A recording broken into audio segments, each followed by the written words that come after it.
General Lionel Braxton thought he'd just stop for gas. But when two officers treated him like a suspect instead of a hero, they had no idea the Pentagon was listening live. It was a warm Thursday afternoon in Dinwiddie County, Virginia, the kind of day where the heat settles into your skin and everything moves a little slower. General Lionel Braxton had just wrapped up a quiet lunch with an old friend from Fort Lee. At 67, Braxton had the look of someone who'd lived through storms, both on the battlefield and behind closed doors in Washington. But none of that mattered the moment he pulled into the Fillmore Gas and Go off Interstate 85. He was driving a beige Nissan Altima. Rental. Nothing flashy. Just a reliable car for a short visit down south. He wore a navy polo tucked into khakis and scuffed loafers, the kind you slip into when you're off duty and not expecting to be noticed. But as he stepped out and reached for the gas pump, he noticed a patrol car slow down as it passed the lot entrance. Then it turned around. "Here we go," he muttered, more to himself than anyone else. Braxton wasn't a man prone to paranoia, but he could tell when something was off. The cruiser parked across the lot and didn't move for nearly a minute.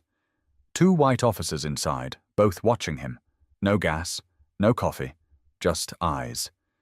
Then the doors opened. Officer Blake Tressler, late 30s, stocky, shaved head, approached with his hand resting on his holster. His partner, Officer Colin Rayburn, younger, lanky, trailing a few steps behind.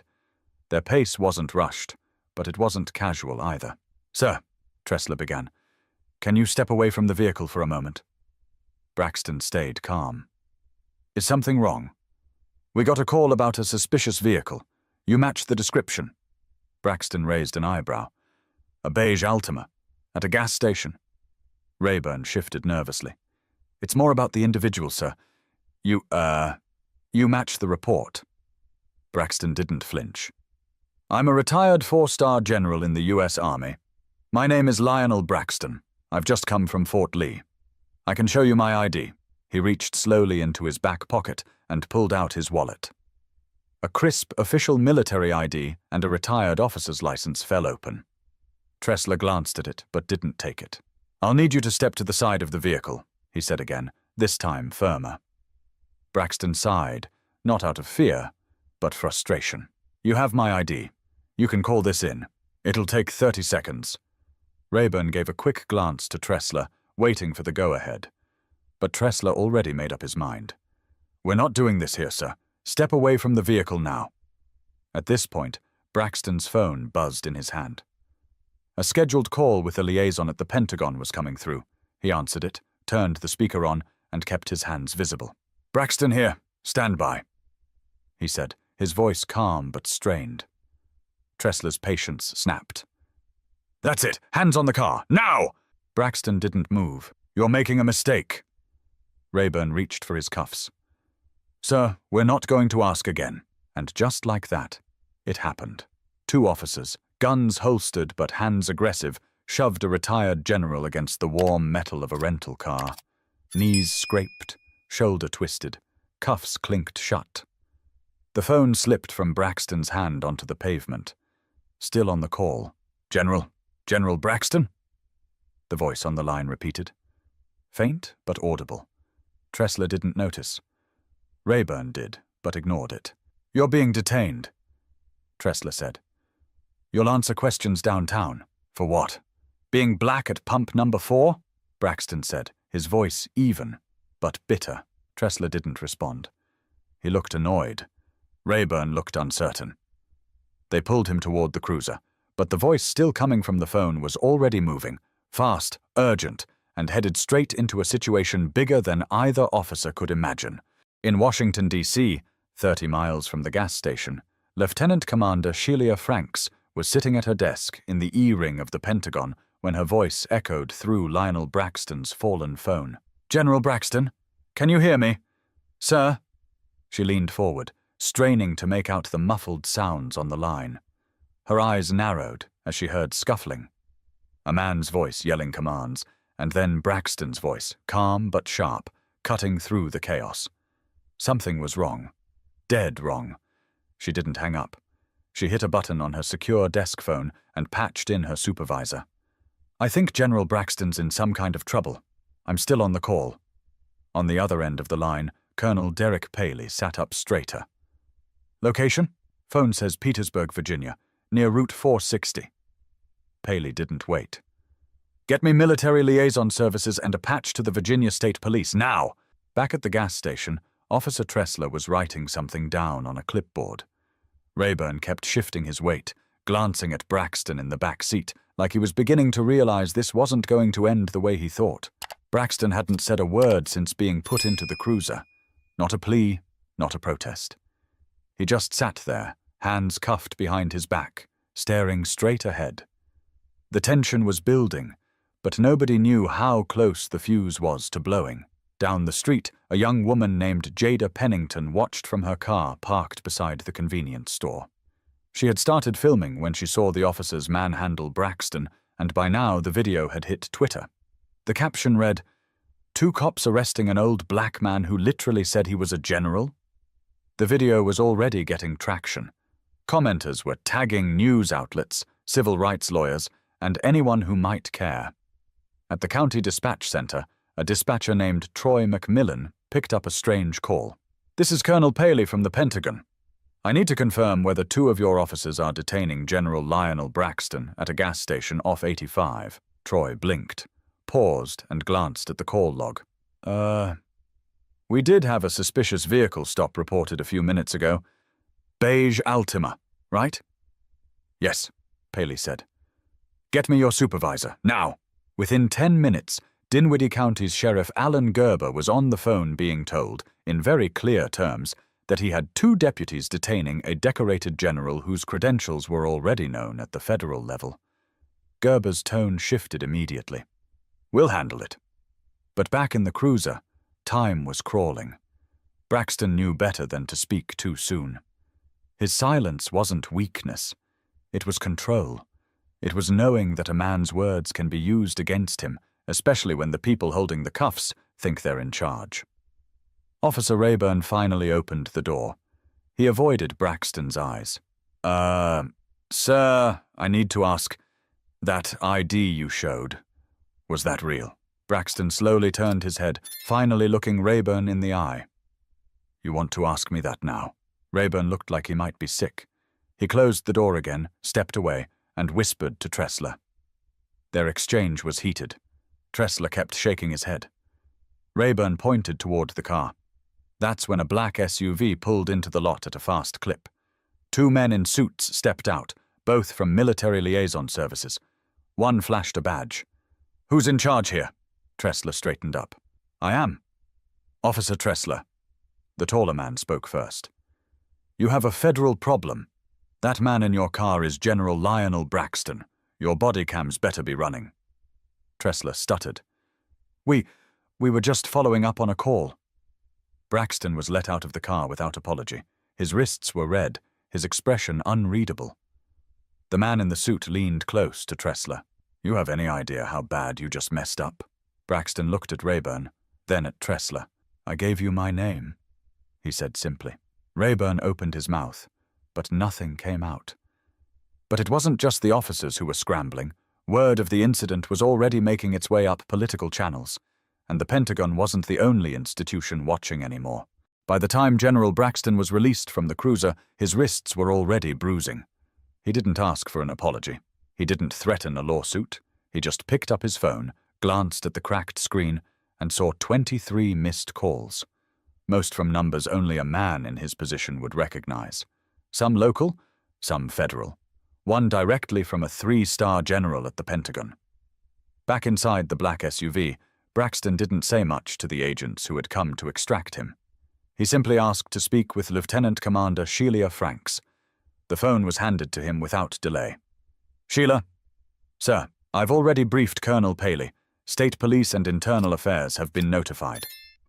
Braxton let out a long breath.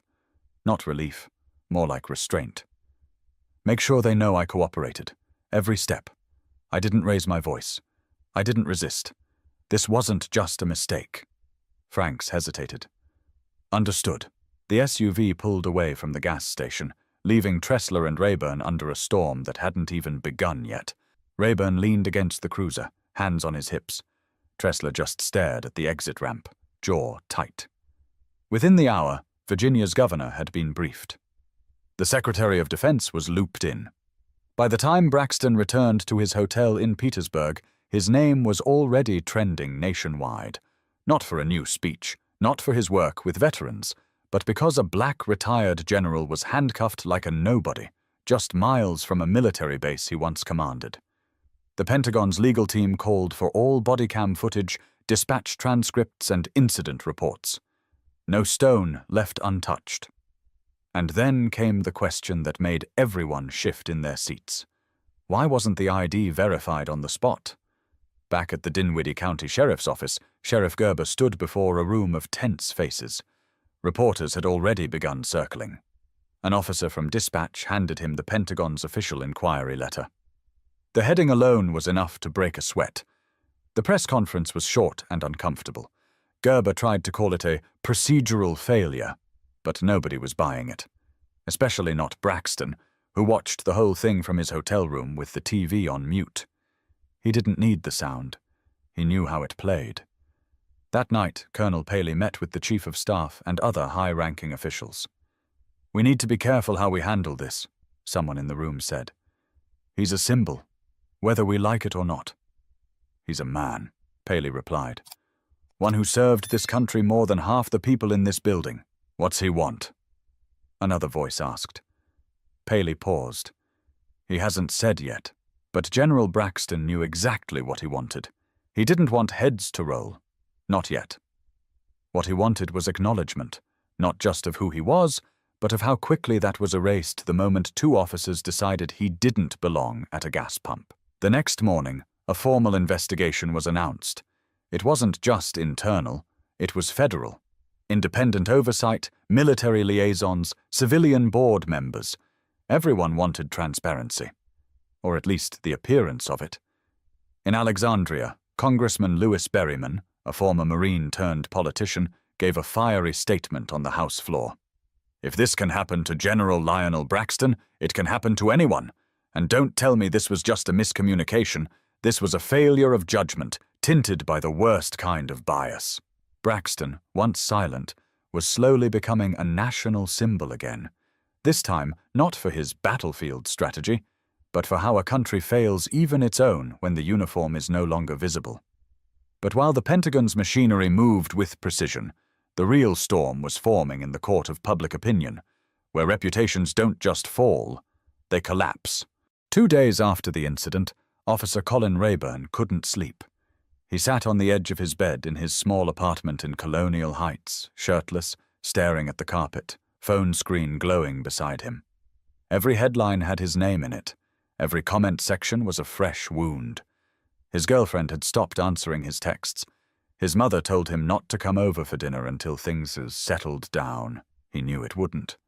Not any time soon. He had tried to explain it to her. "I didn't know who he was. I was following Tressler's lead." But the truth clung to him. He had looked at the ID. He had heard the man's name, and he had chosen to ignore it. Tressler, meanwhile, was holding his ground.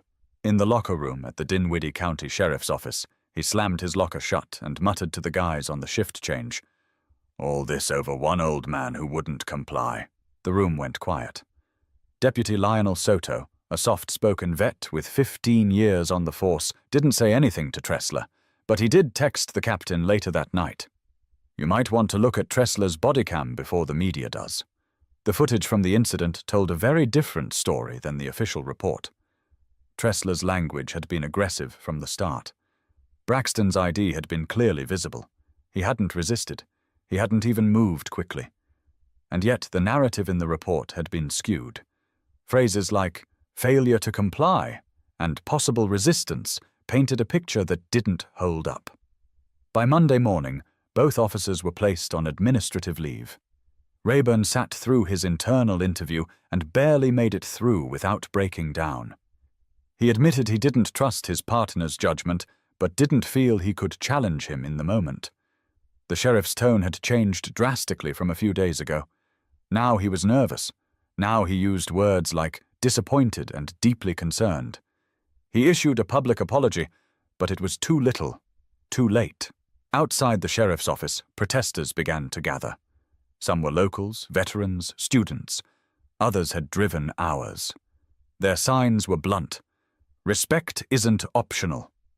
Handcuff one, shame all.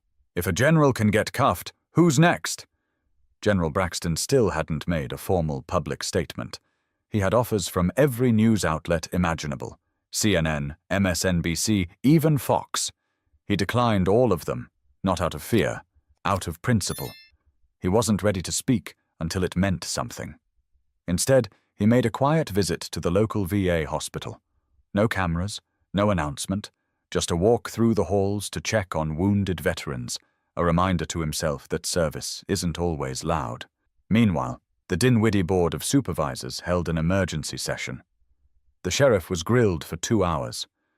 Why wasn't the ID verified? Why weren't the officers trained to recognize military credentials? Why did they ignore protocol? One of the board members, Lillian Brody, said it best. This isn't about bad apples. It's about a broken process that rewards certainty over curiosity. Those officers chose not to listen, and that choice has consequences. Rayburn watched the hearing from home, eyes red. He wasn't angry at her. She was right. Later that evening, he typed out a message in his notes app. He didn't know if he'd ever send it.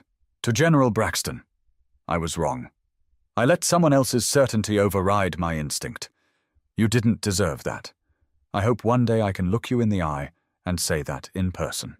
But he didn't hit send. Not yet. But while the department was trying to manage the damage, the world outside had already turned this into something bigger, a moment that no press release could undo. The following Thursday, General Lionel Braxton walked up the marble steps of the National Museum of African American History and Culture in Washington, D.C. Not for a tour, not for a ceremony, but for a press conference, his first and only public statement since the incident. He didn't come alone. Flanked by 2 fellow retired generals and a Navy SEAL turned congressman, Braxton stood beneath a canopy of microphones, hands steady, expression hard to read. Let me be clear, he began. This isn't about me. This is about recognition, not medals or salutes. Recognition of a person's humanity, regardless of what they're wearing or what they drive. Every major news network had cameras on him. A few feet away, civil rights leader Dr. Henrietta Marks nodded slowly as he continued. I've worn the uniform of this country for 4 decades. I've walked through war zones. I've negotiated in rooms most people never see. But a few days ago I was reduced to suspicious, not for what I did, but for what I looked like at a gas station. His voice didn't shake. He wasn't interested in theatrics. He didn't need volume to command attention. This country gave me every opportunity to rise, but it also gave 2 undertrained officers the confidence to ignore everything I am. That should bother every American, uniformed or not. The crowd applauded. Reporters shouted questions. Braxton held up a hand. I'm not here for political theater. I'm here because this has to mean something. Let this be the last time someone has to list their resume just to be seen. Back in Dinwiddie County, the sheriff watched the statement on a break room TV. He didn't say a word. Officer Rayburn sat in his apartment, replaying the live stream, the pit in his stomach growing with every sentence. And across the country, conversations exploded. In classrooms, in office buildings, at dinner tables, on local news segments. Not just about racism, not just about policing, but about assumption. About how quickly we decide who someone is based on what we think we know. Community organizers in Richmond planned a town hall, not a protest. A conversation. It filled up within hours. Local teachers brought students. A group of veterans came in uniform. Everyone wanted to speak, to be heard. Braxton didn't attend. He didn't have to. His story was in the room already. Meanwhile, the Dinwiddie County Sheriff's Office released the bodycam footage to the public. It wasn't edited, no redactions. It showed exactly what happened. The footage went viral. The backlash hit hard. Tressler was suspended indefinitely pending review of past conduct. Old complaints began to resurface. Some dismissed, some never taken seriously. Rayburn was summoned again for a second interview, this time with federal oversight present. But something unexpected began happening. Veterans across the country, black, white, Latino, Asian, started sharing their own stories. Times they were ignored, times they were disrespected, times they were mistaken for someone else the moment the uniform was off. It wasn't just General Braxton anymore. He had opened a floodgate. In Detroit, a Marine veteran named Sheila Boone started a campaign called Beyond the Badge, focused on retraining law enforcement officers on how to handle military IDs and recognize military service. Donations poured in. Departments reached out. People wanted change. And now, they had a face behind it. Braxton never asked for the spotlight, but he didn't run from it either. At his next closed-door meeting with military leadership, someone asked if he wanted to push for a disciplinary action against the officers. "I want better systems," he replied. "I want no man or woman in uniform to have to explain their worth ever again." But while national support surged, a private conversation was about to take place, one that would test everything Braxton believed about forgiveness, justice, and power. The invitation came quietly. No press, no noise, just a formal letter from the Office of Commonwealth's Attorney requesting General Braxton's presence at a disciplinary hearing tied to the incident. The officers wouldn't be present. Yet. This was preliminary. But Braxton knew it wouldn't end there. A week later, in a modest government building in Chesterfield, he sat at a table across from a panel of 5 lawyers, civilian liaisons, a representative from the Virginia Department of Criminal Justice Services. Everyone looked stiff, careful with their words. "General," the lead chair began, "we want to thank you again for your composure and cooperation. Today, we'll be reviewing the full scope of the events, and we'd appreciate your personal recommendation regarding disciplinary actions." Braxton leaned back in his chair. He took a moment before responding. "I didn't come here to ruin lives," he said. "But I also didn't come here to let this slide." The panel nodded, relieved and unsure at the same time. Later that day, a private meeting was arranged between Braxton and the 2 officers. It wasn't a courtroom, and it wasn't on camera. Just a neutral room inside the county's administrative building. Officer Rayburn entered first, hat in hand, eyes low. He looked like he hadn't slept since the incident. Tressler followed, defiant even now, but quieter than usual. Braxton sat still, hands folded. The silence was heavy. Rayburn was the first to speak. "Sir, I'm sorry.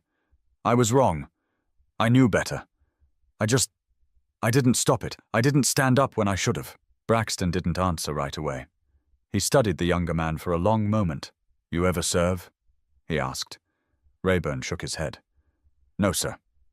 "Then maybe that's part of the problem." Rayburn swallowed hard. "I should have seen you as a person, not as a problem to solve." Braxton nodded once, then turned to Tressler. Tressler didn't speak. "You had a choice," Braxton said. "Every step of that encounter, you had a choice, and you chose arrogance over inquiry. You chose control over communication." "I was doing my job," Tressler finally said, though his voice didn't carry the same conviction it had at the gas station. "No," Braxton replied calmly. "You were doing your version of the job. One that said my skin and my car were more urgent than my words or my ID." Tressler looked away. Braxton took a deep breath and stood up. "I'm not interested in seeing either of you behind bars. That doesn't make me safer. What I want is for this to mean something. I want retraining for every officer in this county. I want cultural literacy. And I want one more thing." He paused. "I want both of you to stand in front of your fellow officers and tell them exactly what you did wrong." Rayburn nodded immediately. Tressler said nothing, but didn't walk out. The meeting ended without handshakes. Braxton left the room feeling lighter, not because justice had been done, but because something had shifted. He'd spoken truth to the very system that tried to erase him. 2 weeks later, both officers stood in front of the department during a mandatory training session. Rayburn read a full statement, voice trembling but clear. Tressler spoke next. His words were shorter, stiffer, but they were his. He admitted he didn't listen. Admitted he ignored the ID. Admitted he treated a man like a suspect instead of a citizen. And for the first time in his career, he looked unsure. The department instituted changes, required identification protocol reviews, implicit bias training, quarterly reviews tied directly to community feedback. Braxton didn't show up for any of those sessions. He didn't need to.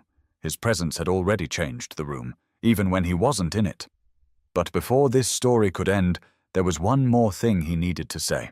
This time, not to a panel, or officers, or reporters, but to the public. General Lionel Braxton sat alone in his study back home in Alexandria, Virginia. The sun was setting through the wide windows, casting long shadows across the framed photographs on the wall. In one, he stood in full uniform, flanked by young soldiers in Afghanistan. In another, he held a folded flag at a burial in Arlington. But the one he stared at now was different. Just him. No medals. No hat. No posture. Just a man at a podium. Captured the moment he said, "Let this be the last time someone has to list their resume just to be seen." He hadn't planned to speak again. But sometimes the silence becomes part of the problem. So, a few weeks after the hearing, he recorded a message from his home. No press, no production crew, just a single camera and his voice. "When I was a boy," he began, "my grandfather told me something I've never forgotten. He said, 'One day you'll wear something that tells the world who you are. But what matters more is how they treat you when you take it off.'" He looked directly into the lens, pausing. "I earned respect in this country the long way. Through combat, through leadership, through sacrifice. But it shouldn't take 4 stars and a war record to be treated like a human being at a gas station." He rested his hands on the table, fingers interlocked. "This isn't about hating cops. This is about holding power accountable. About understanding how quickly assumptions can turn dangerous. About how easy it is to devalue someone when you've already made up your mind." He told the story without anger, but without softening the truth. He spoke about fear. Not his, but the kind law enforcement carries, and how that fear often gets projected in the wrong direction. "I wasn't hurt that day," he said. "But something else was. Something we don't always talk about. Dignity." The video spread faster than anyone expected. Not because it was dramatic, but because it was honest. Men and women who never knew his name watched and felt like they did. Young black teens shared it with their parents. Veterans forwarded it to their precincts. Police departments, some reluctantly, used it in training sessions. Braxton's words weren't just a reflection of the past.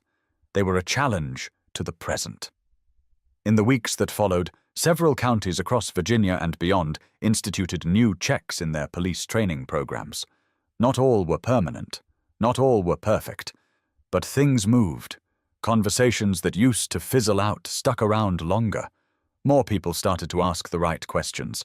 Not just what happened, but why. And what can we do to keep it from happening again? Rayburn resigned quietly that fall. He took a job with a local non-profit that focused on reintegration support for formerly incarcerated veterans. He never forgot what Braxton said about choices. Tressler fought the disciplinary action, then lost. He was removed from duty but didn't go quietly. Still, even in protest, he couldn't scrub his name from the public record. The footage was out there. So were the consequences. As for Braxton, he returned to what he loved most: mentorship. He began meeting with young officers in training. He told them stories, the real kind, the ones that don't get printed in textbooks or talked about during roll call. "I'm not here to train you to shoot," he'd tell them. "I'm here to train you to see." In his final message to the public, posted 6 months after the incident, he said this: "Change doesn't come from outrage alone. It comes from accountability, from memory, from deciding that your silence is no longer harmless. If you wear a badge, wear it knowing the weight it carries. And if you see someone being reduced to something they're not, don't look away." He paused, then gave a small nod. And if you believe that respect shouldn't have to be earned through trauma, I ask you to do one thing. Speak, even when it's uncomfortable. Especially then. That video became his legacy.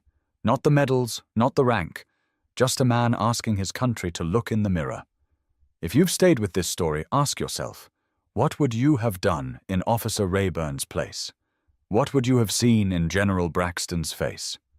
Let's not wait for another story to ask those questions again. Subscribe for more real stories that challenge us to grow, reflect, and do better together.